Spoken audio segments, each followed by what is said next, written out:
Hoje eu não ia colocar nenhum conteúdo, ia me dar um descanso, porque eu também estou muito cansada, tendo que dar conta de muitas coisas, né? Mas ontem eu vi a série Adolescência, finalmente, que está todo mundo comentando, e eu, como educadora, precisava de fato ver essa série. E eu quero trabalhar três dimensões que aparecem na série. Tem muitas pessoas falando da série de diversas formas, mas eu ainda não vi, né, ninguém falando sobre essas três dimensões e é sobre ela que eu quero falar. Primeiro, na série me vem a questão das instituições, né? Qual o papel das instituições, que não seja a família, que é uma instituição social importante, mas as outras instituições, o papel do governo, o papel da escola, o papel da polícia, né? O papel até que não aparece ali, mas até a gente poderia entrar no papel da religião, né? Então, essas instituições, qual é o papel dela na educação de crianças e adolescentes? Né? Porque muitas vezes parece que as instituições, elas não querem ou acham que não devem cumprir um papel educacional, mas ela cumpre um papel educacional. Tanto é que o adolescente, quando ele comete alguma infração, né, aqui no Brasil, pelo ECA, o adolescente ele não vai ser um criminoso, ele vai ser um infrator. Quando ele comete alguma infração, né, é a própria polícia, é a justiça, é o conselho tutelar, é a promotoria, né? São essas instituições que estão ali atuando, muitas vezes, no processo educacional desse estudante, e com apoio da família ou com o aporte também da família. Mas qual o papel dessas instituições?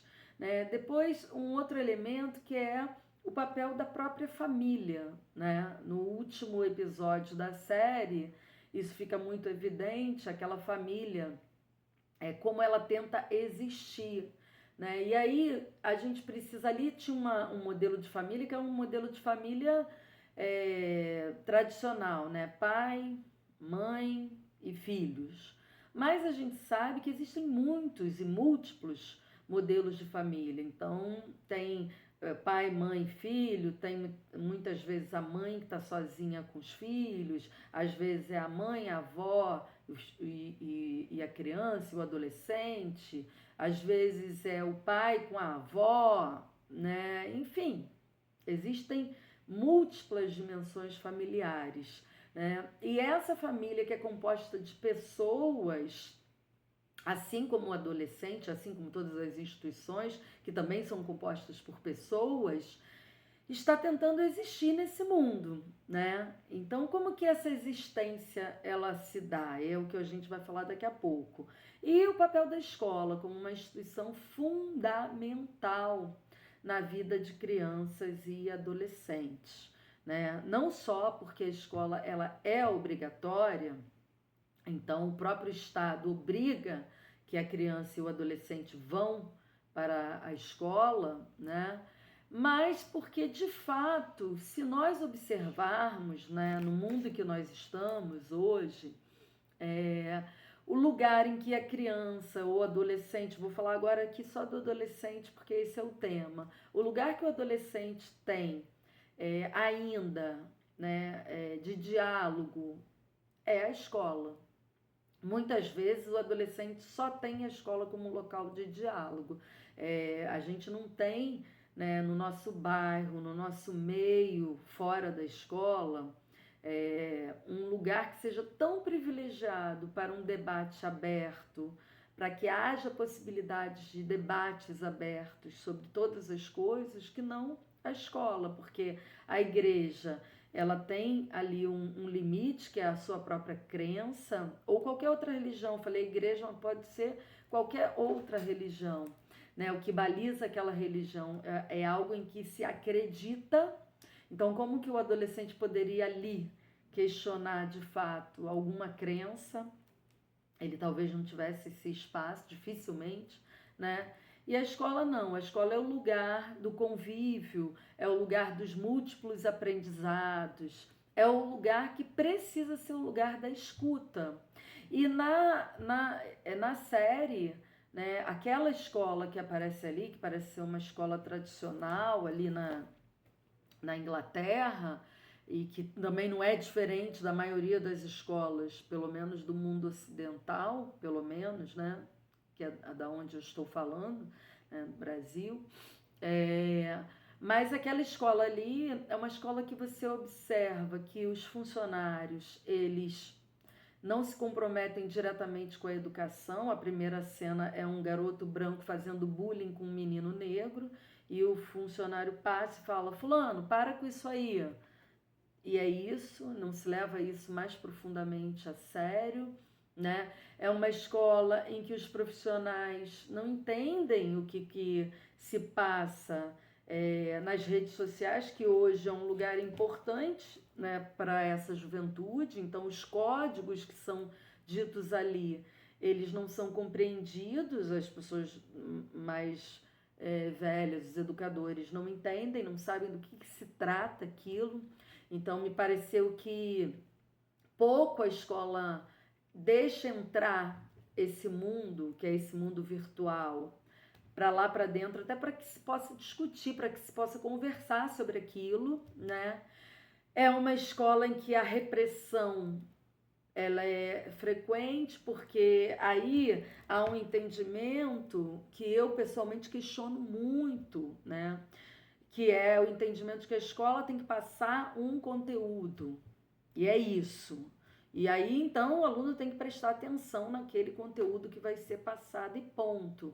Eu entendo a escola como um lugar muito mais amplo do que esse. Se eu estou falando que a escola é um lugar que é privilegiado atualmente na sociedade como um lugar em que pode se levar uma série de debates, observe, não estou falando que é assim, que as escolas estão abertas, mas ainda é um lugar democrático, em que as coisas podem ser colocadas se a escola permitir, sobretudo a escola pública, porque na escola pública as pessoas não são clientes, os pais não são clientes. Na escola pública, todos são iguais. Então, a escola pública é sim um lugar privilegiado, e eu diria, é um dos lugares mais seguros que existem.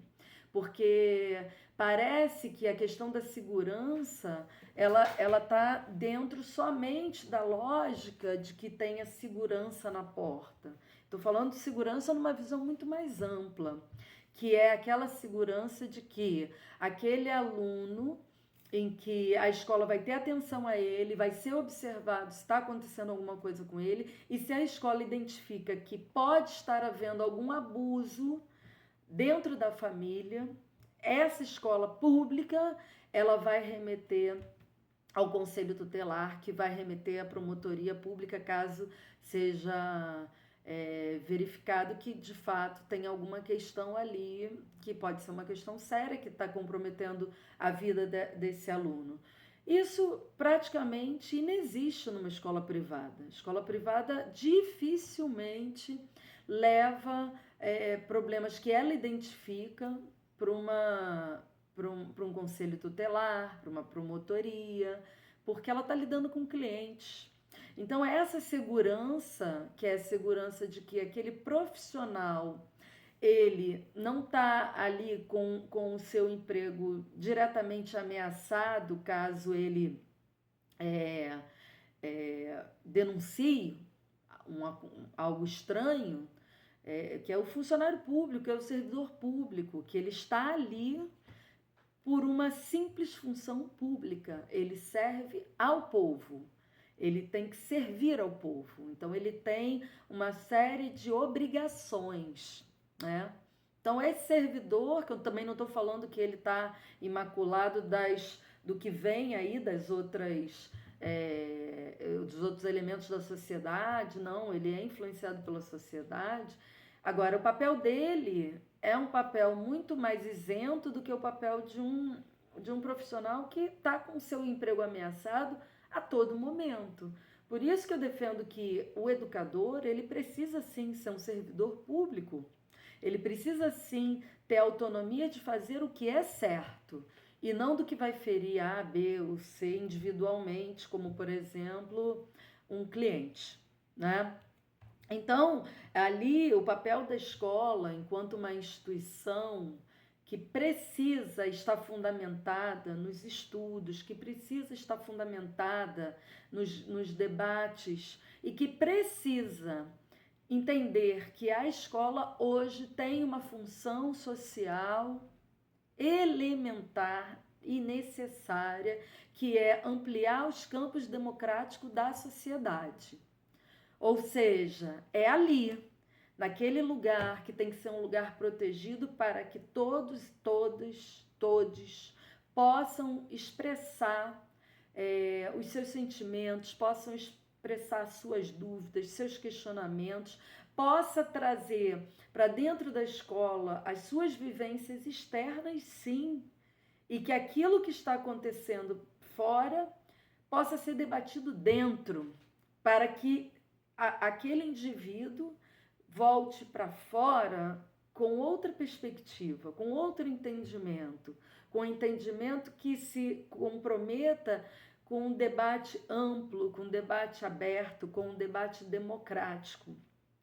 Então, nessa série Adolescência, acho ali que o papel da escola, não é à toa que tem um episódio diretamente para falar daquela escola, a escola ali, ela precisa ser discutida, ela precisa discutir a sua função social. Esse debate a gente precisa fazer dentro da escola, e aqui eu estou falando principalmente para as pessoas em geral que são responsáveis, né, de meninas e meninos, enfim, que é preciso que a gente discuta isso. Nós, mães, pais, avós, enfim, quem é o cuidador do adolescente? Discuta qual função social para a escola, e a gente também se descolonize, porque a ideia de que escola ela é só para passar o conteúdo é a ideia lá desde os jesuítas, que vieram colonizar, né, os povos originários que aqui estavam. E aí se passava conteúdo e o educando, ele tinha que ficar quietinho, só aprendendo, se enchendo daquele conteúdo, né? Então é uma lógica colonizadora, não é uma lógica emancipatória. A escola, para ter uma lógica emancipatória, ela tem que se fundamentar a partir do diálogo. Ela precisa dialogar professores com estudantes, diretores de escola, gestores, enfim, demais funcionários técnicos administrativos da escola, merendeiras, com professores, né? Com estudantes, com responsáveis, enfim, a gente precisa ter espaços dentro da escola que sejam de fato democráticos. Por exemplo, você faz uma reunião e essa reunião está composta só por professores, não com todo o corpo de servidores da escola, você está dizendo que esses servidores não são educadores, que aquele momento de pensar a educação é só dos professores. Como não são? Como que a alimentação de uma escola ela não está no âmbito educacional? Né?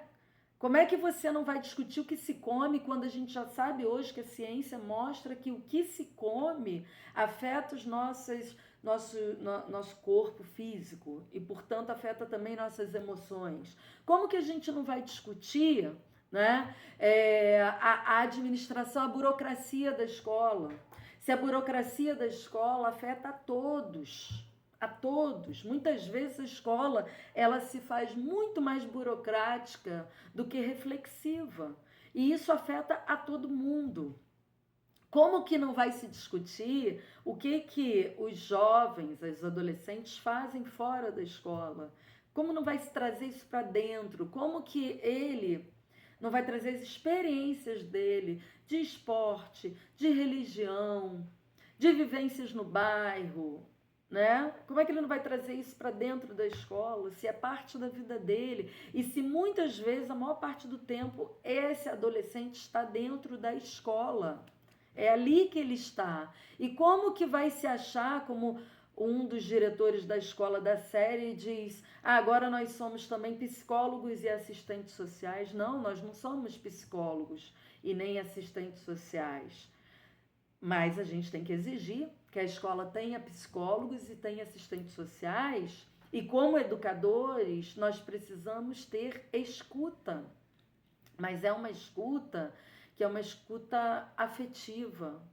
É escutar o outro enquanto um ser humano, que aquele outro, ele é um ser humano.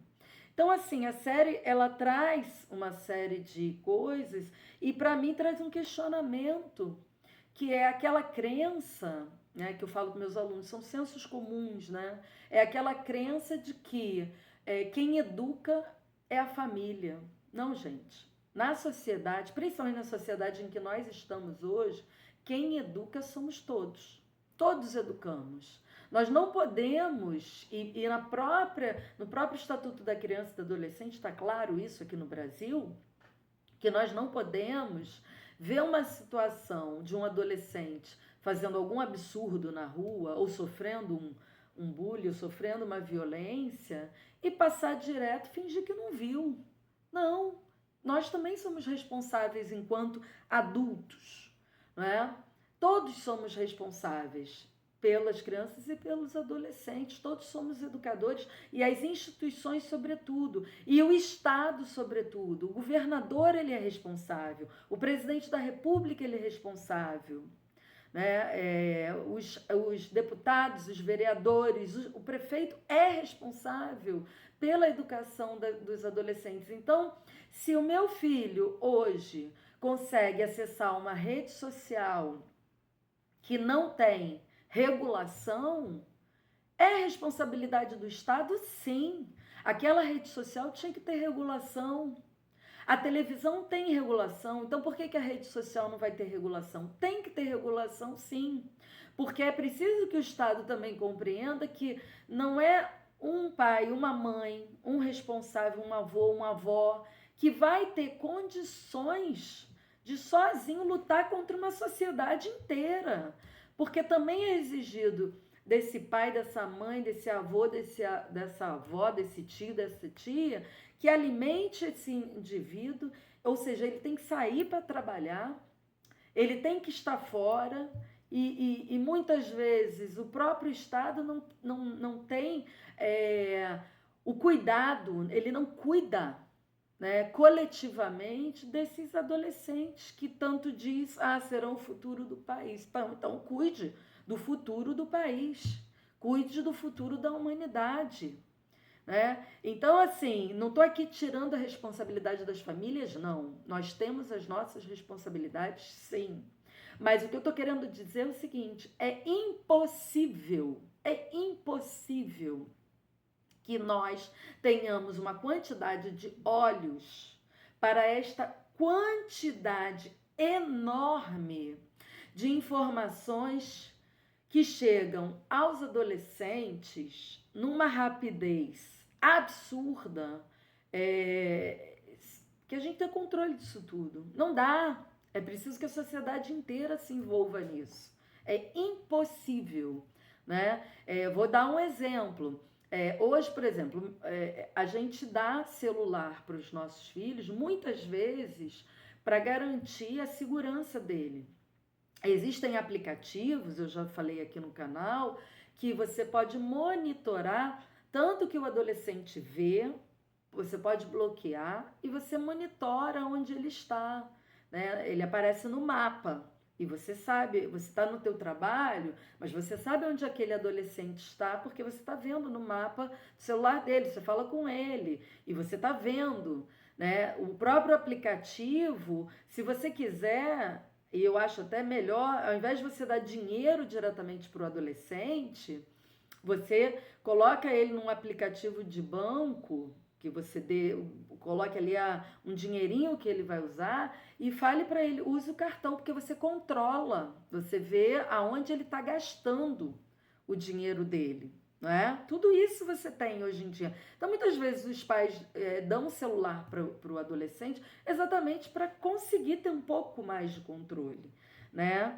Agora, isso não quer dizer que você ainda assim consiga ter o controle absoluto de com quem ele conversa na escola. Quantos meninos e meninas, enfim, vão conversar na escola coisas que você talvez não tenha controle. Tem a Deep Web, que você pode, não, ele pode conseguir acessar alguma coisa que pode te escapar, você não vê.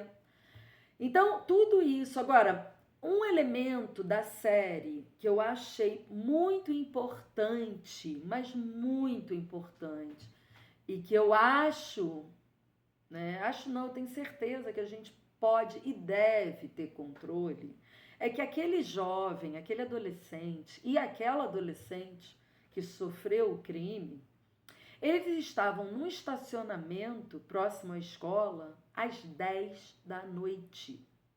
Às 10 da noite. Eles saíram, circularam às 7 da noite, das 7 da noite até as 10 da noite, eles estavam aí, né? Algumas coisas a gente pode, enquanto família, e deve controlar, a meu ver. Primeiro, a alimentação. É importante que a gente controle, que a gente escuta, inclusive, com a escola, para aqueles adolescentes que comem na escola, discuta essa alimentação. A verba é pública, gente. Quem tem escola pública, a verba é pública. E para quem está em escola particular, que merenda é essa que é vendida numa cantina? Né? O que essa cantina vende? Isso está regulado por lei.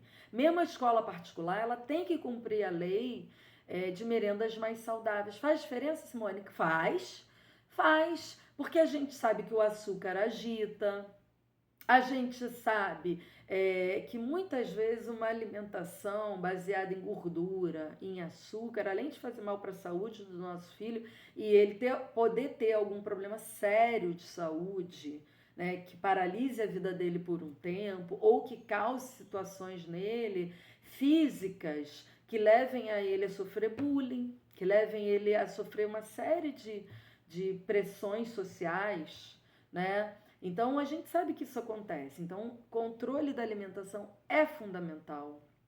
E controle do sono, além do controle da internet. Adolescente tem que dormir.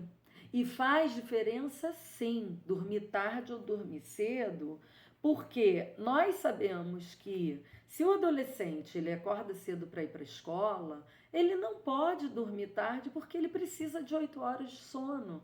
Ah, meu filho é notívago. Filho, se seu filho é notívago, coloque ele para estudar à tarde, para ele acordar um pouco mais tarde. Mas mesmo sendo notívago, é preciso que ele entenda a estrutura da família, porque se ele é notívago, mas você tem que acordar cedo para trabalhar, ele vai ter que dormir cedo, porque como é que vai ser isso? Ele vai ficar acessando computador, internet ou vendo o que for na televisão, que hoje em dia não tem mais controle. Quando eu era criança, não sei se vocês lembram, a televisão parava. Em um determinado momento não tinha programação nenhuma, ficava aquelas listras.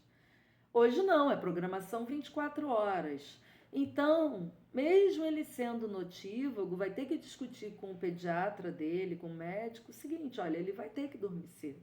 Alguma coisa vai ter que acontecer para que ele dê um chazinho de casca de maracujá, um chá de camomila, vai baixando a energia da casa, não liga aparelhos, enfim, coisas podem ser feitas. Agora, ele precisa dormir. Ele precisa dormir. E aí é o seguinte, é nesses momentos em que ele vai dormir, que todos vão dormir, que a casa vai dormir, nem que se tenha que pegar o celular dele e botar no seu quarto. Esse momento é o momento que ele está entregue ao vazio, à hora de dormir, ao escuro, à hora de sair das redes. Isso a gente pode controlar? Sim, não só pode, como deve. Ah, mas é desgastante. Gente, educar é desgastante. E aí a gente pode pedir o apoio da escola para discutir essas questões na escola. rede social, a importância do sono, a importância da alimentação. Isso pode estar em várias matérias, né? Pode estar em história, em ciências, em geografia, em qualquer matéria, em matemática, né? Isso pode ser discutido e deve ser discutido na escola.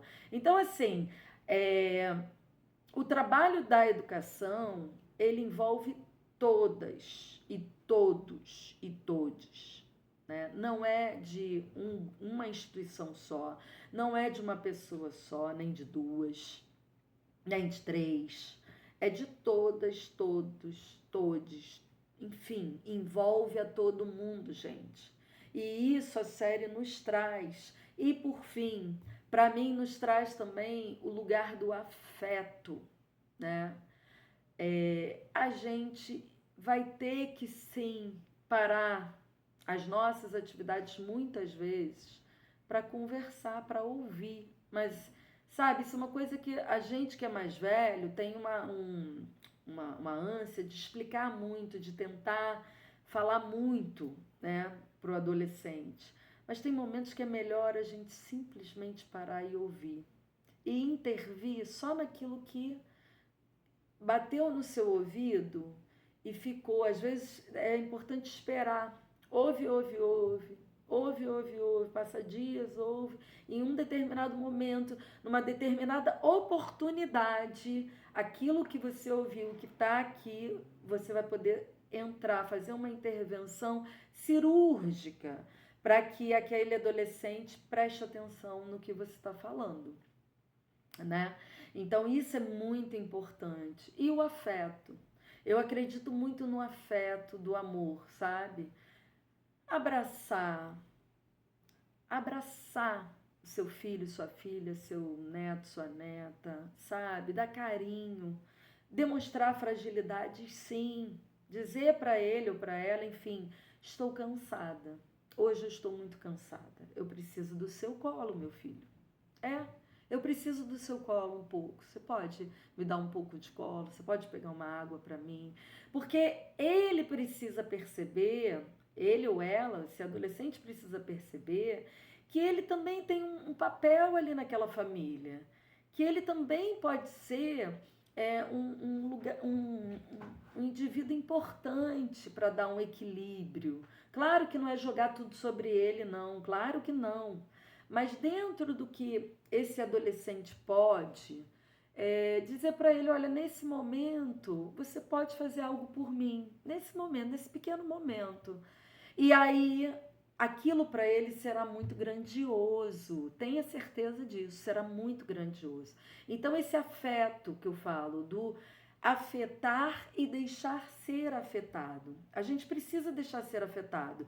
Portanto, a gente precisa falar também um pouco das nossas fragilidades para essa pessoa que está numa idade de informação, mas que entende determinadas coisas. Entende que, olha, sim, minha mãe ou meu pai ou minha avó está frágil nesse momento e eu preciso fazer alguma coisa por isso também. E às vezes aquelas fragilidades que a gente deixou, né, com que ele ou ela ouça, é aquela fragilidade que ele também está passando dentro da escola, de alguma forma, sabe? Então é isso, gente. Eu não vou me alongar, que eu já falei pra caramba. Deixa aqui nos comentários o que você pensa sobre isso, porque me ajuda também, né, a elaborar, a pensar. E quem não viu a série, veja. Quem viu, acho que vale a pena até ver de novo. Eu quero ver outras vezes, né, para pensar outras coisas também que às vezes passa a largo. A série é difícil, ela é dura, é dolorida, né, muito dolorida, mas é um lugar muito importante ali da gente parar e refletir sobre o que está acontecendo, que na verdade não é acontecendo só com os adolescentes, é acontecendo com a gente. Eu, como professora, eu costumo dizer que o melhor da escola é a juventude, são as crianças. Para mim, aquilo é o melhor. São eles que colocam um espelho à nossa frente para dizer assim: olha só o que nós somos. E aí eu vou terminar esse vídeo com uma frase do filme Malu, que é um filme lindo brasileiro, que eu levei meus alunos para ver semana retrasada, em que ela diz assim: para onde estamos indo? Para onde estamos indo? É isso, pessoal.